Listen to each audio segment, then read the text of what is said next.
Hey everybody, Ryan Graham, Community and Council Realty Group.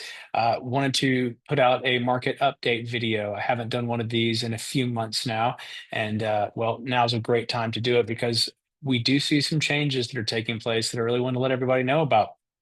Before I dive into that, though, I want to check in on a couple of things.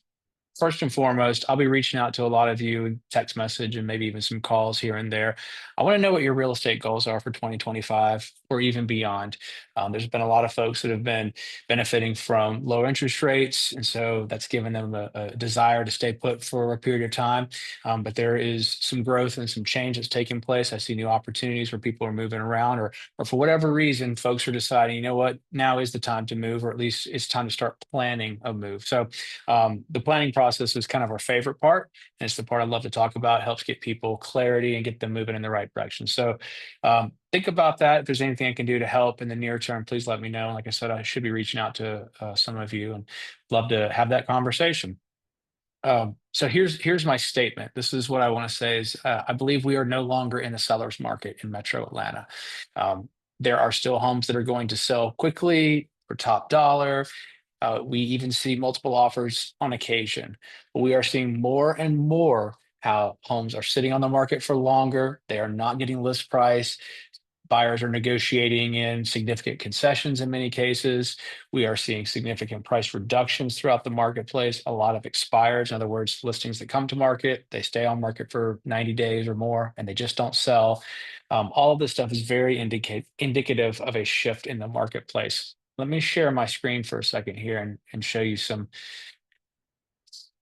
chart, right? Um, this is what we call months of supply. Now, in the real estate industry, what that actually means is it's the ratio between how many homes are for sale and the rate at which buyers are buying those houses off of the market. So when I say something like 4.2 months of supply, what that means is if no other homes were to come for sale going forward, it would take 4.2 months for the current buyer demand to absorb the current inventory that we have. Currently, today, we have 4 months of inventory of supply. And 2 months ago in December, we had 4 months of inventory of supply. This is the first time since October of 2015, so almost 7 years. It's been the first time since that number has been four, and it's been four twice in the past 3 months. So why is this significant?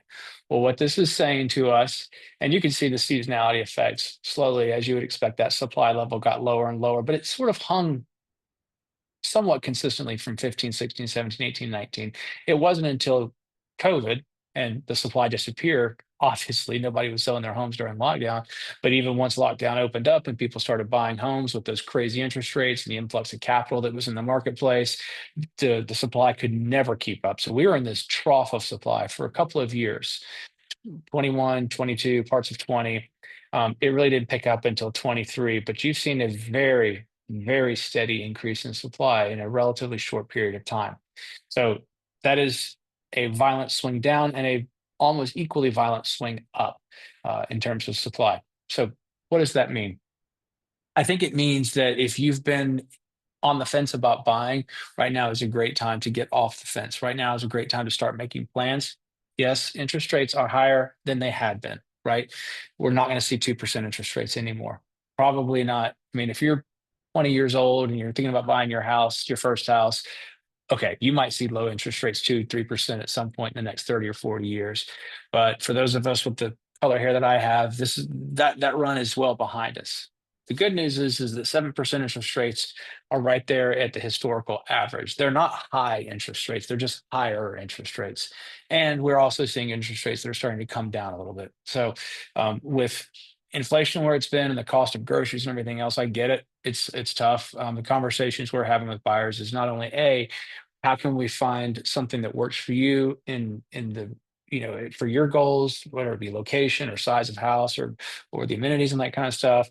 How can we maybe scale that back a little bit? Can we find something that's 50 grand less, 100 grand less? It checks most of those boxes. What areas can we compromise in? Number two, um, the what we're looking for, right? There could be properties that have been on the market for 3 months, 4 months. We know that seller is probably going to be a lot more willing to negotiate. So we can get a lower price. We can get more concessions built in, sellers paying closing costs, longer time frames, making things contingent upon the sale of a home if you already have a home. There's a lot of contingencies and contract terms that we can build into our agreements now that as a buyer, we simply couldn't do that for several years. Um, as a seller, right? It might sound like the sky is falling. Oh, I missed my opportunity. Pump the brakes on that. It is still a fine time to sell. You've still benefited up from a tremendous amount of appreciation over the 5, 10 years that are in their review mirror. It is true that in certain submarkets, maybe home values have come down slightly from maybe 2022 levels, something like that. 2022 is probably the high water mark, right? That's probably where we look back and we'll say that was the peak. Um, but if you lost a couple of points over the past 2 years, but you gained 50% or 75% over the past 5 or 10 years, you're still up. You're still up plenty good. Um, it's going to be really important. The thing that you should focus mostly on is not did I miss the high point. It should be how do I best capitalize on the current market, and that's again where we come in. We know what type of repairs make the most sense, what type of property improvements make the most sense from a marketability standpoint. We know how to drive the correct type of marketing, what staging works, what interior decorating works, what type of showing schedules, what type of open house schedules, overall marketing schemes for traffic, pricing strategies, market analysis. All of this stuff is more important than it's ever been. And it's also the expectation we're not going to sell it day one. I mean, we might. Again, some of these unique locations, that still does happen. But largely, we need to be ready for extended periods of time on the market 15, 30, 45, 60 days, something like that. And it's our commitment to make sure that we're constantly turning the wheel, right? We're constantly driving good marketing, good traffic. We're giving good updates, good reports back to our clients, these sorts of things. So, all right. You've heard me talk a little bit about us and our business and our services and what we do for our clients. And of course, I'm always going to pitch the business. We need we need to gain as many clients as we can, right? We want to help as many people as we can. But I think it's hyper relevant to today's market. The level of service that you're going to get today, the level of service you should be looking for today is very different from what you may have looked for a few years ago. Every market requires a certain skill set. I think today's market requires one of the deepest and most experience based skill sets. So that's the big statement I'm going to make is I truly believe we have moved towards a buyer's market. Some might argue it's kind of more of a neutral, balanced market. That's probably a little bit more accurate. But in a lot of cases, it's certainly in a lot of situations, it's going to feel certainly more like a buyer's market than it has over the past several years. So, um, like I said, let's get into a conversation. If you have real estate related goals in the next 12, 18, 24 months, let's see how today's market might impact those plans.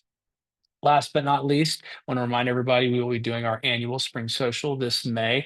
We'll be sending out lots of details about that. Invitations will be forthcoming. But looking forward to another great event, and we'll be sharing those details with you soon. All right. I hope you're well. Goodbye.